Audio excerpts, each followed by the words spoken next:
화요일 아침입니다. 오늘 우리가 함께 묵상할 하나님의 말씀은 사도행전 11장 19절에서 21절까지의 말씀입니다. 어제에 이어서 신약 성경에 나타난 선교적 교회의 모습을 저희가 살펴보려고 하는데 오늘은 특별히 어, 선교하는 공동체, 땅끝까지 이르러 복음을 증거하는 교회가 어떠한 교회인가를 오늘 이 사도행전 11장 19절에서 21절 말씀을 통해서 잠시 살펴보려고 합니다. 먼저 본문을 함께 읽어보도록 하겠습니다. 사도행전 11장 19절에서 21절 말씀입니다. 스데반에게 가해진 박해 때문에 흩어진 사람들이 페니키아와 키프로스와 안디옥까지 가서 유대 사람들에게만 말씀을 전하였다. 그런데 그들 가운데는 키프로스 사람과 구레네 사람 몇이 있었는데 그들은 안디옥에 이르러서 그리스 사람에게도 말을 하여 주 예수를 전하였다. 주님의 손이 그들과 함께 하시니 수많은 사람이 믿고 주님께로 돌아왔다. 어제 저희가 예수님의 12제자들과 이 초기 유대인 그리스도인 공동체가 어, 이스라엘 민족 중심의 굉장히 협소한 세계관을 가지고 있다는 것을 제가 살펴보았죠.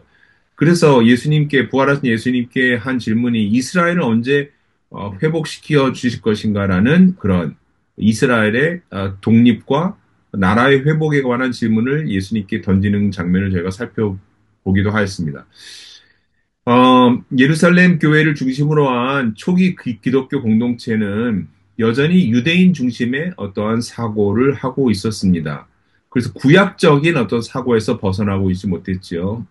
하나님께서 그래서 예루살렘 교회에게 어떤 일을 허락하셨는지를 저희가 성경을 통해서 볼 수 있는데 무엇을 허락하셨습니까? 박해를 허락하셨습니다. 박해. 사도행전 8장을 보면 스테반 집사님의 순교 이후에 예루살렘 교회에 큰 박해가 일어나서 열두 사도를 제외하고는 모든 성도들이 수천 명의 성도들이 다 예루살렘을 떠날 수밖에 없게 되었다. 그렇게 기록하고 있습니다. 사도 바울이 예루살렘에서 이 그리스도인을 체포하려고 막 집집을 막 이렇게 수색해 다니는 것을 저희가 보기도 하였죠. 그래서 지금 사도행전 8장을 보면 스테반 집사님의 순교 이후에 빌립 같은 경우는 사마리아에서 복음을 전하는 장면을 저희가 또한 보기도 볼 수도 있습니다.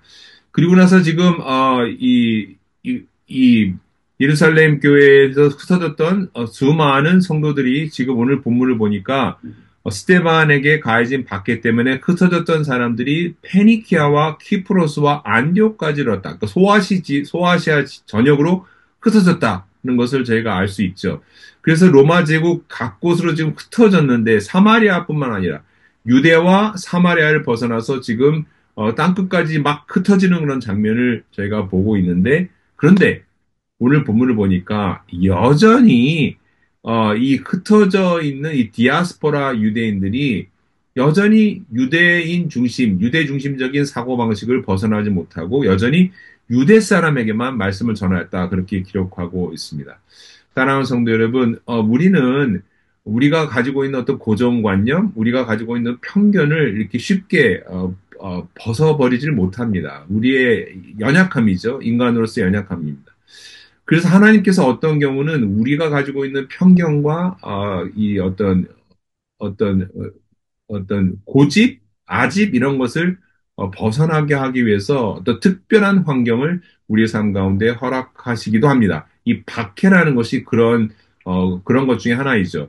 이 박해로 말미암아 지금 어쩔 수 없이 예루살렘과 유대와 또 사마리아를 벗어나서 지금 로마 제국 곳곳으로 흩어졌던 사람들이 지금 가서 복음을 전하는데 지금 아직 그 유대 공동체를 벗어나지 못합니다. 그래서 유대인들에게만 그 디아스포라 유대인들, 흩어져 있는 로마 곳곳에 흩어져 있는 유대인들에게만 유대인들이 모이는 시너곡, 그 회당에 가서 이 복음을 증거하는 일을 하고 있는 것입니다. 그런데 하나님이 하신 일은 참 재밌죠. 유대인들에게만 복음을 전했지만 이때 유대인이란 뭐냐면 디아스포라 유대인이에요. 어떤 유대인이냐면 그 경건한 유대인이라고도 얘기하는데 뭐냐면 유대인이긴 하지만 로마 각지역에 흩어져 살면서 이 헬라 문명에 그리스 문명에 영향을 받았던 사람. 뭐 바울도 그런 사람 중에 하나였죠. 유대인이지만 헬라인으로서 충분히 살 수 있는 그런 사람들이 많았습니다.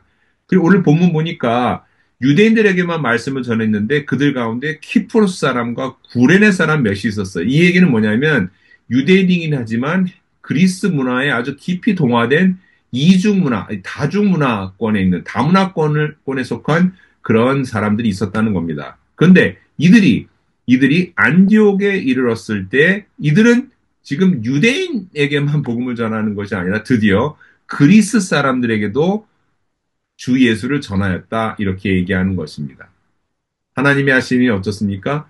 우리가 속한 문화, 내가 편안하게 생각하는 내 컬처를 벗어나지 못할 때 하나님께서는 크로스 컬처럴 라이프로 크로스 컬처를 하기 위해서 우리를 강제로 떠밀어 버리시는 경우가 있다는 것이죠. 그래서 이렇게 강제로 떠밀려서 지금 이 페니키아와 키프로스 안디옥까지 갔던 사람들로 인해서 드디어 그리스 사람에게까지도 지금 유대인이 아닌 이방인에까지도 복음이 증거되는 일이 일어나고 있는 것입니다. 이때 중요한 말씀 있죠? 21절 보니까 주님의 손이 그들과 함께 하시니 주님의 손이 이방인들에게 복음을 전하는 그들과 함께 하시니 수많은 사람이 믿고 주님께로 돌아왔다. 할렐루야. 사랑하는 성도 여러분, 우리가 가기 싫은 어떠한 사람들, 우리가 만나기 싫은 어떤 사람들, 우리가 가기 싫은 어떠한 지역들, 우리가 극복하기 어려운 어떠한 것들, 그런 그런 사람들에게 하나님께서 우리를 보내시는 경우가 있다는 것입니다. 그때 하나님은 하나님의 놀라운 방법으로 우리를 떠밀어 버리시는 그런 경우가 있다는 것을 기억합니다. 박해는 그 가운데 하나의 방법이고 그 말고도 여러 가지 하나님의 방법을 통해서 하나님은 우리로 하여금 cross cultural life, cross cultural missionary, 내가 속한 문화를 넘어서서 타문화권으로 갈 수 있는 사람으로 우리를 보내시는 경우가 있다는 것입니다. 사랑하는 우리 온도교회 성도 여러분, 우리 온도교회는 지금 전 세계 여러 나라 교회들과 여러 형제자매들과 지금 연합하는 그런 사역을 하고 있습니다. 우리는 지금 크로스 컬처 미니스트리를 지금 하고 있습니다. 하나님께서 우리를 그런 미니스트리로 우리를 밀어버리고 계신다는 것을 저희는 알고 있습니다. 오늘도 하나님께서 행하시는 놀라운 땅끝까지 이르러 복음을 전하는 그런 삶에 함께하는 복된 하루 되시기를 주님 이름으로 축원합니다. 함께 기도하겠습니다. 주님, 우리의 삶에 어떠한 어려움이 있더라도 주님께서 우리를 보내시는 그곳에서 주님이 우리의 구원의 주가 되심을 선포하는 증인의 삶 살게 하여 주옵소서. 감사드리며 예수님 받들어 기도하였습니다. 아멘. 할렐루야.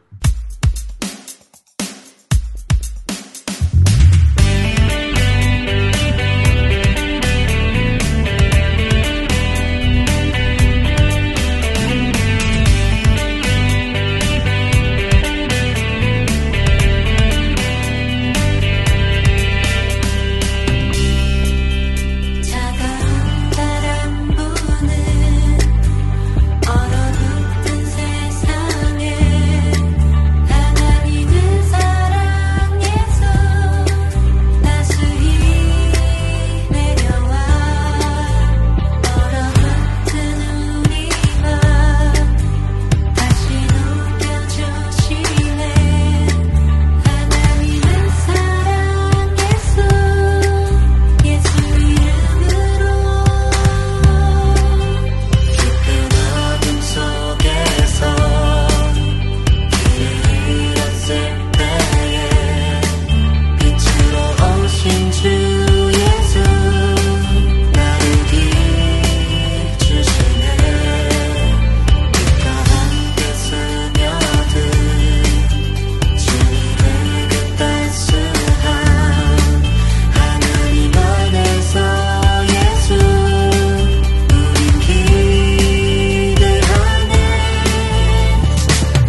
되어 나가니 주님의 마음 향한 곳 우린 교회 되어 나가네 예수의